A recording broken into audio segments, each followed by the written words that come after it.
If you're still wondering why you cannot finish this task that you've been struggling for the last 3-4 hours, stop right now, because I'm gonna tell you all the secrets you have to know about the productivity and your functionality and your work and your studies. Did you know that according to a study led by Udemy, 70% of people say that they're getting distracted in their work, and moreover, 34% of them can only maintain their focus for 3 to 4 hours.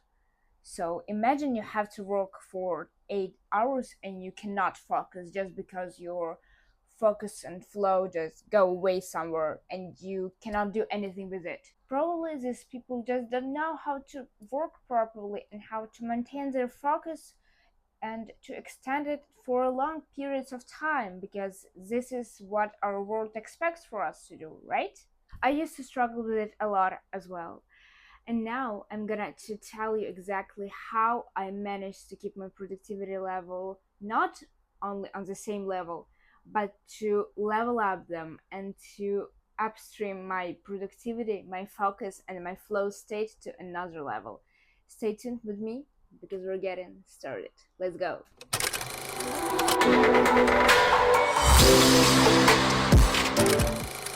I really wish I knew earlier about the type of strategies and techniques that I should have been using before to increase my productivity levels and my capacity at work and, in my case, studies.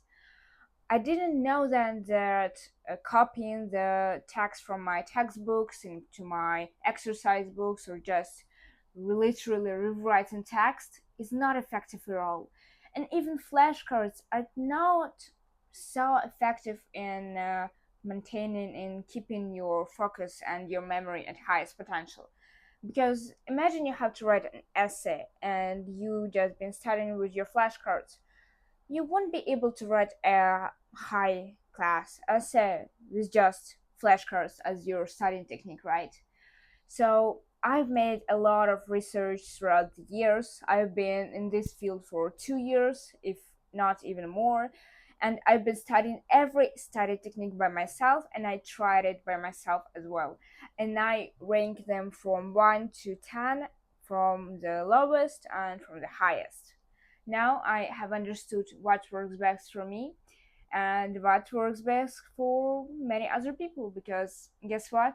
I didn't try it only on myself. I forced some of my friends and my family members to try to maintain their work sessions or study sessions like they used to do before, and implement these new strategies and new study techniques that I wanted to learn about more. And I created some little studies and I made a lot of new discoveries and I learned a lot about it. So if you want to know which one is the best, stay with me and I'm gonna tell you the number one study technique that you should implement. I want to mention that there are plenty of study techniques and productivity methods that works best for one person and differently for another person. So it also might work completely differently for you.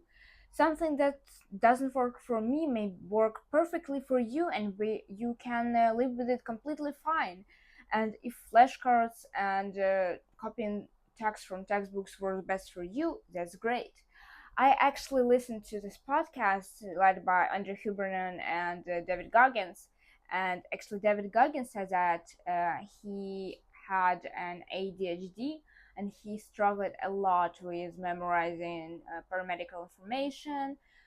He used to just copying, reading the text once more before he memorized everything. If it works for him, it's great. Then he found his study technique that worked best for him.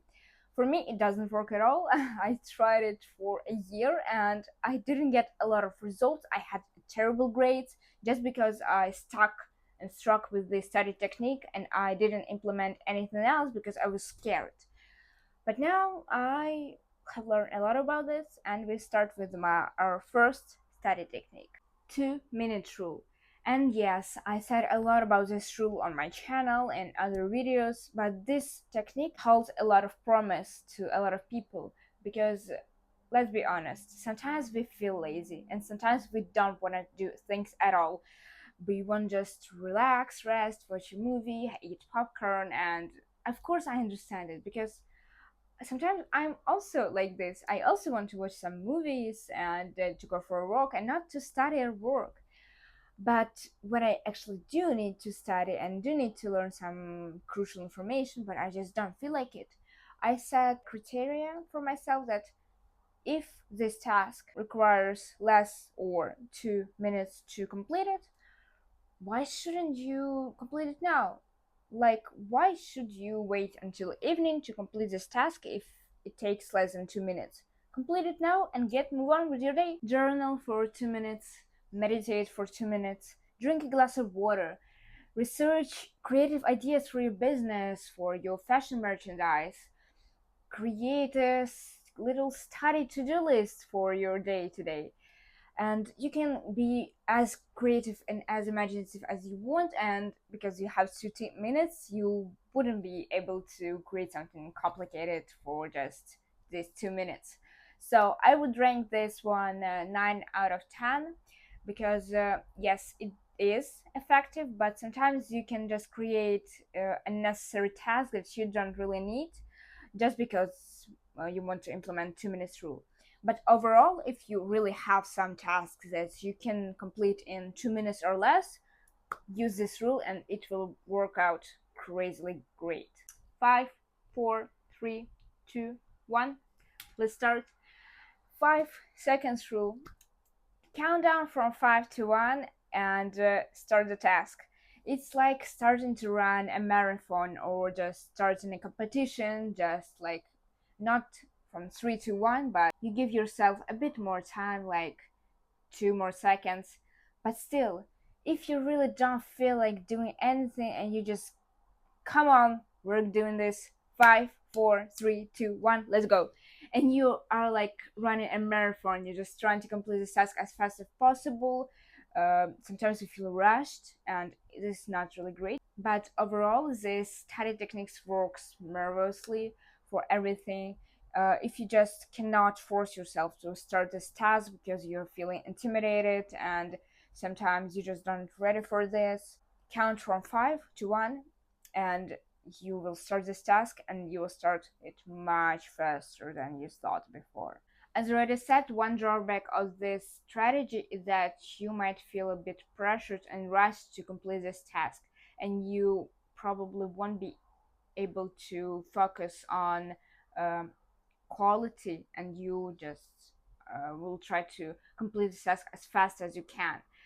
This is not really great, but if you can focus and maintain your pace at the same time, so I will rank this one 8.5 or 10, just because I feel that for me personally, I feel rushed when I count 5, 4, 3, 2, 1, let's go, and I try to complete this task as fast as I can. Probably this is my drawback personally. This strategy might work great for you, and so you can try and find out whether this works great for you or not. 1, 3, 5. Yeah, you might have already noticed that I absolutely love numbers 3 and 5, but not, this is not my favorite numbers. 1, 3, 5 rule states that find one big accomplishment for your day, 3 medium tasks, and 5 small tasks that you can finish in one day. This strategy is spectacular if you have a long to-do list and you cannot structure and plan your day in accordance to importance. So managing your day in accordance with the top priority to least priority may make your life much easier than you just complete your to-do list one by one, and much fun. But honestly, if you have a long to-do list, then it means that you are not really great with planning and you have to force yourself to prioritize the greatest task that you have on your to-do list, and you don't want to do this. This might be your first priority task, and least priority tasks are either that you can easily do and you don't require a lot of effort, or that require less than 2 minutes or 2 minutes to complete, like I have mentioned in the first chapter. So I will rank this 8 out of 10 just because a lot of people cannot structure their plans in accordance to importance. But overall, this strategy is great if you can prioritize your task and set up the unnecessary from necessary tasks. Next one goes the most talked and the most famous one on my channel, because I literally talk about this in every single video, but in this one I also mentioned it because it's relative and relatable to this video as well. So, Pomodora Technique.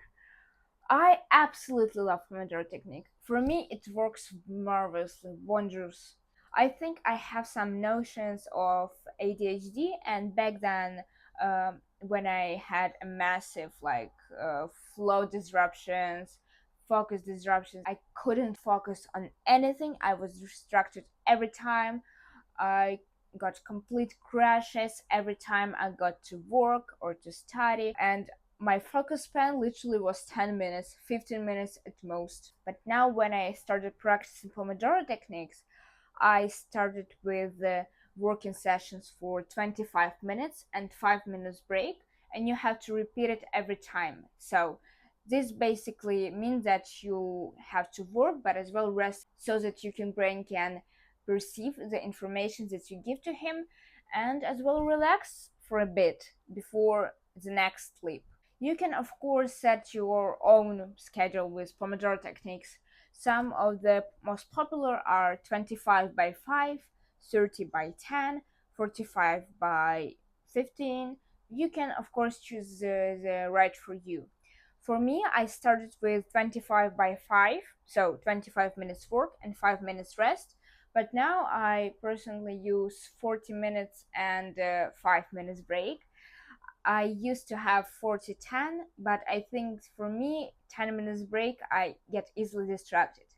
5 minutes break is great for me because I am not feeling so pressured by opening Instagram or YouTube to see what's going on. But I can stretch in this time, I can go to the restroom, grab some snack or something like this. I rank this one 10 out of 10. For me, it might work differently for you, but for me, this is the best technique. 80 by 20 rule. Also, really popular task. I learned about this in Atomic Habits, that you have to give 20% for your 80% tasks. So imagine you have a business and you have some of your clients and your consumers that really high end and really buy a lot of your products that are really expensive. You wouldn't want to focus on this 80% of people who doesn't give you a lot of revenue. You might want to focus on the people who give you the most revenue for your business, right? So focus on this 20% of your consumers to get the most results. This works as well with YouTube and YouTube Analytics. You might want to analyze what videos make the most of views and the most of comments, and you might want to focus on them. If you see that some videos doesn't work well for your audience, why should you try to continue to do them? Focusing on high priority tasks, you can complete more with less effort. I give 80-20 rule 9 out of 10 because you have to focus on high importance tasks with least effort. You know how my previous New Year's resolutions looked like? I want to start a YouTube channel and get 10k subscribers. I want to create my own business and make millions of dollars. I want to learn 5 new languages. No, I'm not joking. This literally was my New Year's resolution. Guess what? Nothing happens. But it's not because I haven't worked a lot. It's because it was too big for me. But when I actually, in March, I decided that, come on, this is not realistic at all. You don't have any skills and any capabilities to do this for now. So from where I started from breaking this big, massive task into small pieces. So I restructured my New Year's resolution and I said, first, you have to learn the skills. Learn coding, learn languages, but not five all the time. Focus on one at first. Learn business strategies, learn about investment, learn about communications, and start this YouTube channel and try to film a video, but not focus so much on subscribers, but on the impact you're doing. This made wonders for me. I am so grateful that I got 500 subscribers on my channel. That's a really great number for me. And I strive to do more and to create more impactful content for you. So I always try to improve the content that I made because I want to make best for myself and for the people around me. Breaking tasks into pieces really helps you to feel less overwhelmed to continue to doing this task, and you will be more motivated to complete it and finishing that task. This one gives a bit of David Goggins vibes and Andrew Huberman's for that reason. Eat that frog. Tackle the most unwanted, uncomfortable task first thing in the morning. I love running. I really do love running. But starting to run, I feel disgusted. I really don't want to get out of my room. Especially at 5 a.m. in the morning, I just don't want to do it all. When it's all black and so dark and I don't want to, and sometimes it feels cold and my human instincts just don't want to do this. But when I actually get out for the run, I feel amazing. I tell myself, Veronica, there is no way tomorrow you won't get out for a run. That's the best feeling that I ever felt. And this constitutes the fact that I already said to you that you have to complete the most scary task first thing in the morning. Because your motivation levels skyrocket, you will be able to complete any other task so fast and so effectively that you won't be able to actually notice how tired you are or exhausted. And if you finish your task with quality and fast, you will have time to rest in the evening and to watch this Netflix series if you want to. I give the Eat the Frog method 10 out of 10 because sometimes, yes, it feels a bit daunting to start the task, especially first thing in the morning. But when you finish this, you will feel so much better. Almost every person has a to-do list for the day. Go for a run, brush the teeth, make a breakfast, go for a walk, finish the project. But have you ever thought about not to-do list? You just basically create the opposite of what you have to do. And people's brain makes wonders. Our brains react to the information that in the opposite way much more effectively than on the information that we have to do. Like if you hear that I don't want to do this and I shouldn't do this, your brain start to think that I should do this. Especially when I tried to create my manifestation board and my visualization board, I said that, come on, let's try to write something a bit different. I want to write how I don't want my life to look like in the future, and I'm gonna to do everything completely different from this. And you've probably seen a lot of videos on YouTube that are telling you what shouldn't you do. Why shouldn't you pursue this career? Why should you be a programmer? Why should you to be a lawyer? You shouldn't be trying to complete this project. And your brain started to think like, I should try, I should do this. And this is a bit manipulative tactics for your brain, but this works. I gave this technique 9 out of 10 just because I really love the concept and it works really great for me. And the last one I ranked 10 out of 10, even 11 or even 15 out of 10 because I struggled with this so much. And when I started implementing this, my whole productivity cycle just completely changed by 180 degrees. I started to focus, I started to be mentally ready for the tasks that I'm waiting, and not just be mentally ready, but I feel really prepared and motivated to complete them. I wake up with the mood that I'm ready to crush everything on my way and to complete every single task and every single responsibility that I have. And this one includes avoiding multitasking.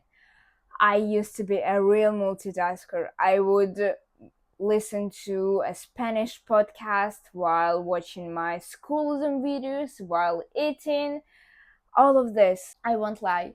Till these days, I still conceal some of the habits that I had before. Like, I still run while listening to Andrew Huberman podcast or to medical podcasts, just because I feel that I really feel intact with my body and with my mind. And I really do memorize faster when I run and listen to podcasts. But in other cases, try to eat your food and just stare at the plate, not at the television or at your phone.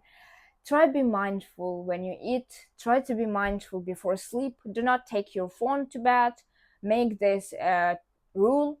So go to your bed without the phone at all. Try to focus on your task without mobile devices, tablets. Just leave them in a different room and focus on one task. Your attention span will increase. You will be able much more peaceful and tranquil just because you will focus on one task that you have to complete at a time. Our brains do not love multitasking at all.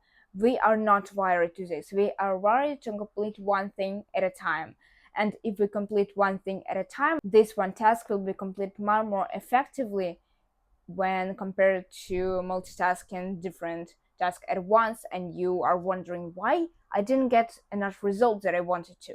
All of these study techniques, as you may see, I ranked a high because they're all working really great. But for different people, of course, this will correlate sometimes. But so you have to try to and make some experience for yourself, for your family, for your friends, and try different study techniques, like to see what works best for you, because I told you what works best for me, for my family, my friends. For you, it might work completely differently. If you want to see more videos like this, please subscribe to my channel, give me a thumbs up, and leave your opinion in the comments down below. And I'll see you in my next videos. Goodbye.